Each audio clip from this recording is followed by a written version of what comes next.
watching out for you. This is Newswatch 12 at 6.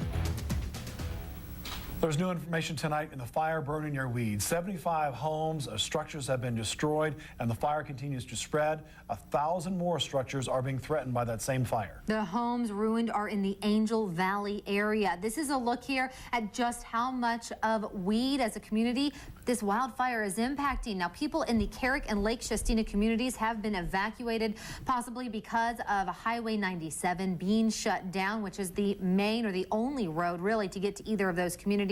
Interstate 5 southbound is also closed at Wairika, northbound I should say. Interstate 5 northbound is closed just south of Weed, and that Highway 97 is closed from Weed to A12. There's an evacuation center set up right now at the Siskiyou County Fairgrounds.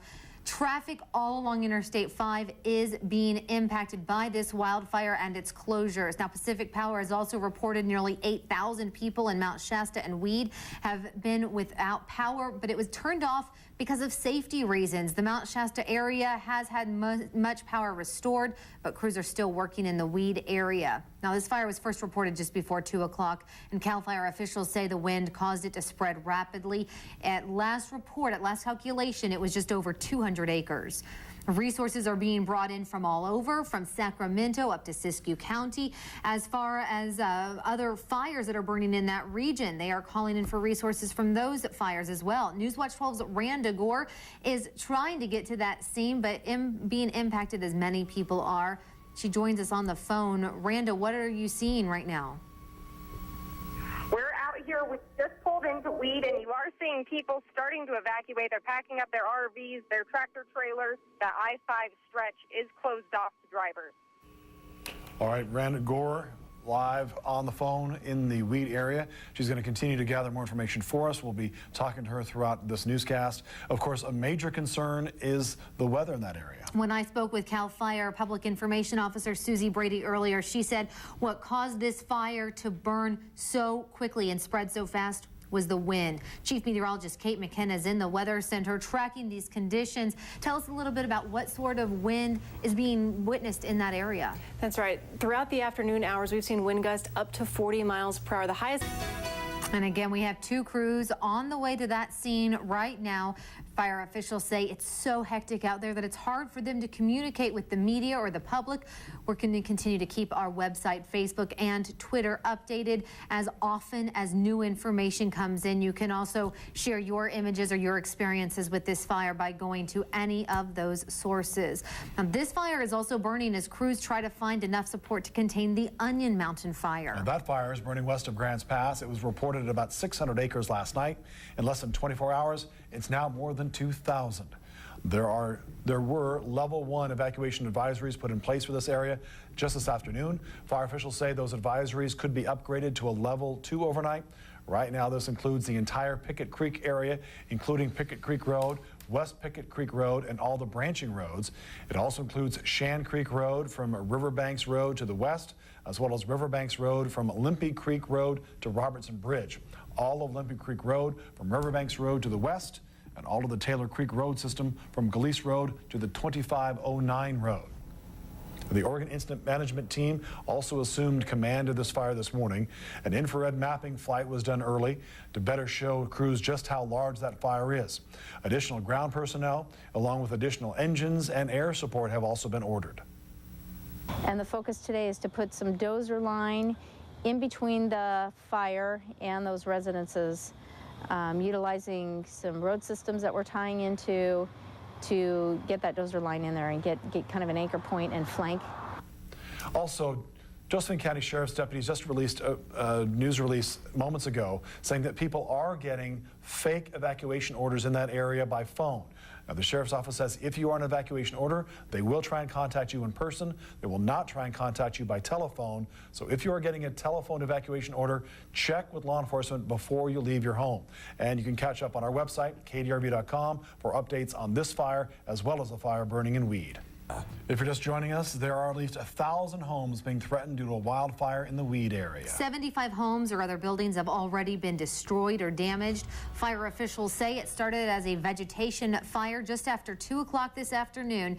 Crews are trying to save homes in the town of Weed. People in the Carrick and Lake Shastina communities are under mandatory evacuations.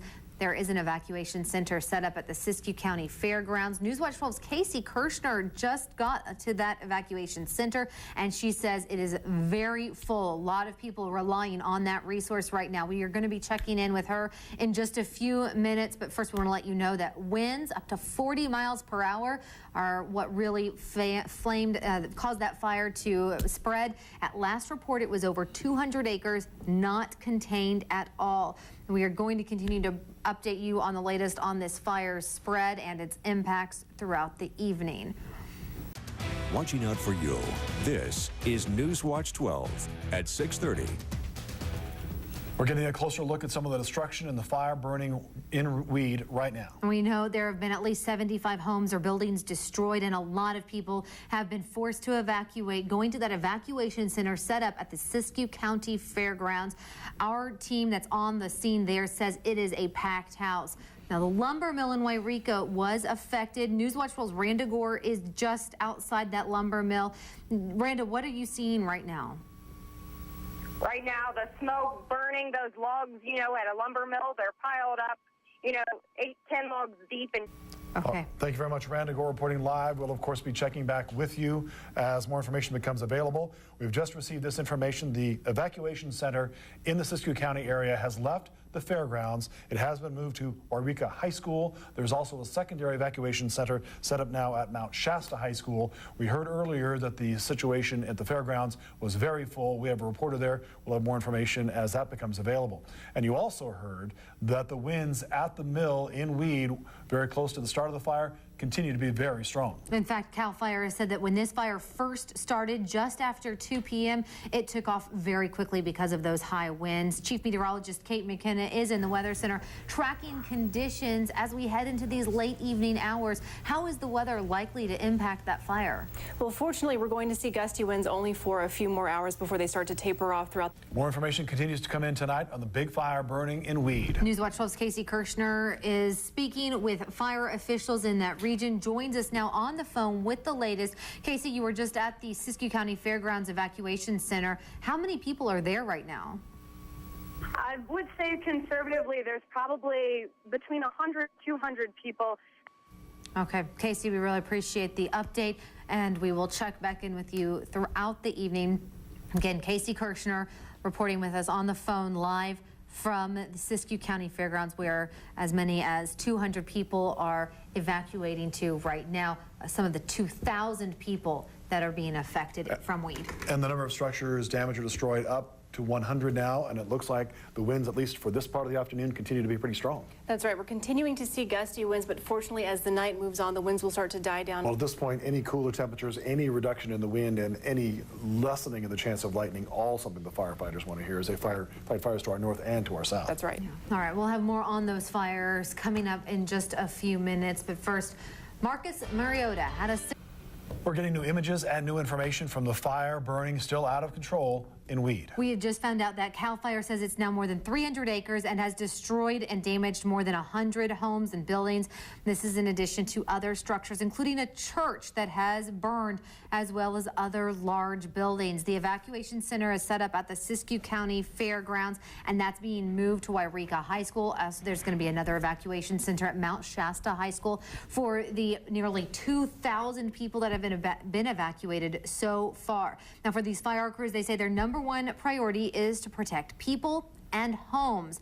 And the Red Cross is moving in to help with this situation impacting many, many people. When we last spoke with a representative from the Siskiyou County Sheriff's Office, they said at this point there have been no injuries reported in this fire. But again, 2,000 people moving out of their residences into those evacuation areas. They've been given those notices. We have a reporter there who has seen the mill where it was very close to the start of the fire. It appears that at least some of the structures in the mill have survived, but at least 100 100 structures damaged or destroyed have not been able to survive this fire that continues to grow. Now, many of these images you're seeing on your screen right now are pictures that have been submitted to us from viewers.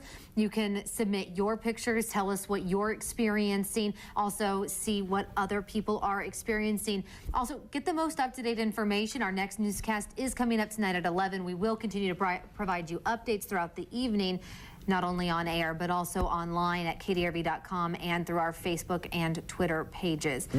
When we spoke to Newswatch 12's Randa Gore earlier this afternoon in the center of the fire area, she said in her estimate, the fire winds are about 25 to 30 miles an hour, 40 miles an hour earlier today. What can the crews expect as the evening moves along? Well, we'll see those winds start to taper off a little bit. All right, thank you, Kate. Thanks for joining us. Newswatch 12 at 6:30. More tonight on Newswatch 12 at 11 o'clock. And between now and then, you can continue to get the most up-to-date local news, weather, and sports by following us on Facebook, Twitter, and our website. We'll see you